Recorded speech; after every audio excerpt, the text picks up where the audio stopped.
Thank you, Speaker ma'am. I rise to speak on the demand for grants of the Ministry of Education.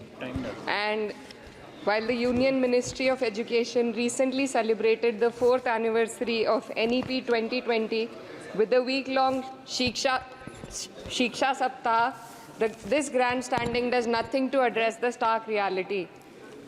And as a member who have very recently been a student too, I would like to shed some light on the facets that are not as rosy as the government might think. Despite NEP 2020's clear directive and the Kothari Commission's long-standing recommendation for 6% of GDP in education, the Ministry of Education's allocation is less than half of what has been recommended. The biggest cut has been for the University Grants Commission, which saw a 61% dropping from 6,409 crores to only 25 crore this time, which will affect the higher education of our country. And in 2020, India's average learning adjusted years of schooling was 7.1 years, lagging behind countries like Mexico, Kenya, Sri Lanka, Iran, UAE, and even Palestine. The foundational skills are alarmingly weak among 14 to 18-year-olds. About 25% of those surveyed couldn't read a standard 2-level text in their regional language, and only 43% could solve a simple division problem. Shockingly, nearly 43% of undergraduate students also struggled with basic division. This report is a testament to the fact that in reality our education system has failed to educate a large section of the population, especially students from underprivileged backgrounds dependent on state-run education. So, Speaker ma'am, higher education, especially for women, is crucial to gaining empowerment and employment. And the AISHE report shows that only 10.4 colleges in the country were exclusively female. The constituency that I represent and other such areas in the country where patriarchal beliefs have prevented women from accessing co-ed colleges. Therefore, we need women specialized institutions so that women can get educated and get further in the society. Ma'am, पिछले 7 साल में देश भर में 70 paper leak हुए हैं, जिससे 2 करोड़ युवाओं की ज़िंदगी बर्बाद हुई है।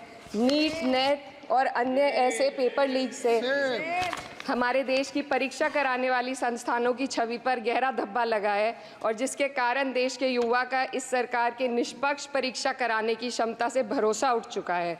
इसी के संदर्भ में NCRB की जो स्टूडेंट सुसाइड रेट है वो 7.6 हो गई है, ऐसा 2022 की रिपोर्ट में बताया गया था।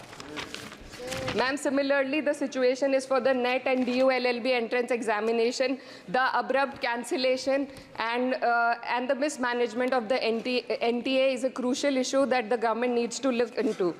Ma'am, I would also like to bring to your attention the discrimination against minorities in this budget allocation, especially in the case of closure of the Maulana Azad Foundation.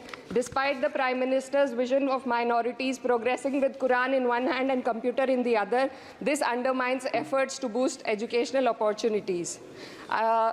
What we also need in today's time is quality STEM education, as outlined by India's National Education Policy 2020, and it is crucial for fostering critical thinking and preparing our youth for 21st century challenges. But ma'am, only 18.4% schools have functional computer labs, and there's a significant gender gap in STEM enrollment, with only 28% of females compared to 36% males. While the government now promotes Digital India, it would do well to take a leaf from the Samajwadi Party's government under Akhilesh Yadav ji, which began distributing free laptops to class 12 students in 2012, effectively combating computer illiteracy and bridging digital divide in rural Uttar Pradesh. Educational Freedom Index में भारत की स्थिति काफ़ी हद तक खराब है, हमें निचले 30% देशों में रखा गया है. The intertwining of political agendas with Indian higher education has worsened under the current government. Key historical and scientific facts are being erased from textbooks to advance a certain kind of narrative. Mughal history is continuously distorted and erased, but notably, Darwin's theory was removed from the class 9 and 10 syllabuses by the 21-22 academic year. and the topic of evolution was completely excised from school textbooks. This distortion of educational content undermines academic integrity and damages India's educational ethos.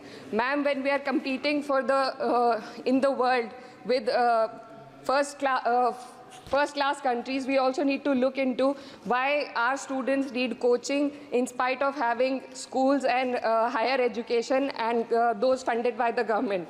The incident of 3 students dying in UPSC coaching has once again exposed the harsh reality, just a minute, man, and plight of a significant segment of our population. These young individuals, hopeful of securing government jobs, endure poor living conditions in places like Kota and Rajendra Nagar. This situation calls for a deeper reflection on the shortcomings of our outdated education system. The coaching industry in India has become a critical part of the educational landscape due to the failures of the traditional schooling system. The national education policy fails to address why students rely on coaching in the first place. So, ma'am, I would like to end with certain demands to the minister for my constituency. मेरे संसदीय क्षेत्र कैराना में आपके माध्यम से सरकार से मैं मांग करती हूँ कि विजय सिंह पथिक डिग्री कॉलेज कैराना में बीएड, LLB जैसे कोर्सेज शुरू किए जाने चाहिए, जिनसे युवा और महिला अपने रोजगार खुद ढूंढ सके। जनपद शामली के कैराना और ऊन में और सहारनपुर के नकुड़ में गर्ल्स डिग्री कॉलेज और गर्ल्स हॉस्टल खोले जाएं। जनपद शामली में नया केंद्रीय विद्यालय व जवाहर नवोदय विद्यालय खोलने जाने की मांग करती हूँ और मां शकंभरी देवी विश्वविद्यालय सहारनपुर को अपना कैंपस और विभिन्न प्रोफेशनल कोर्सेज चलाने के लिए विशेष धनराशि प्रधानमंत्री उच्चतर शिक्षा अभियान के अंतर्गत दिए जाने की मांग करती हूँ।